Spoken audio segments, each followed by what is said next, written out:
Good morning guys. আজি মই সপোনত মানে কি চাইনা যোৱা সপোন দেখা পাইছোঁ।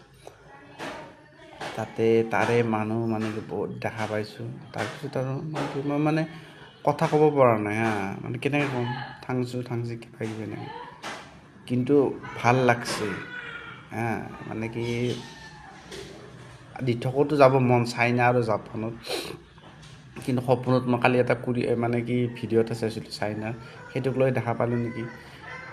কিন্তু যাম গাইজ, আজি যাব পৰা নাই, 5 বছৰৰ ভিতৰতো চাইনা আৰু জাপানত যামেই।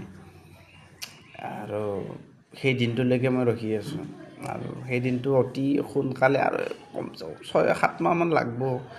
আপোনালোকে যদি সোনকালে মানে কি মৰমবোৰ দিয়ে, তেতিয়াহ'লে মানে কি যাব পাৰিম। 6-7 মাহৰ ভিতৰত মানে কি এটা ভাল খবৰ আহিব লাগে। অলমষ্ট ফেচবুকৰ ফালৰ পৰাতো আহিছেই, খালি ইউটিউবৰ ফালৰ পৰা অলপমান বাকী আছে। কিন্তু ইউটিউবটো যেনেকৈ গ্ৰ' কৰিছে, মই ভবাই নাছিলোঁ যে ইউটিউবটো মোৰ ছাবস্ক্ৰাইব হওক, মোৰ মানে কি কিবা কিবি এনেকৈ মানে কি ইমান জল্দি মানে ইমান ৱাটচ টাইম ইমানে ভিউজ বেছি অহা নাই, কিন্তু হ'লেও মানে ছাবস্ক্ৰাইবটো যেনেকুৱা মানে বহুত স্পীডত মানে যায় ছাবস্ক্ৰাইবকেইটা। এনেকৈ যাই থাকিলে মানে কি 6 মাহমানৰ ভিতৰত বহুতখিনি মই মানে কি ভাল ৰিজাল্ট এটা পাম।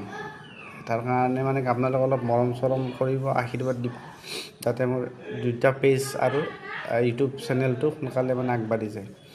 ধন্যবাদ গাইজ।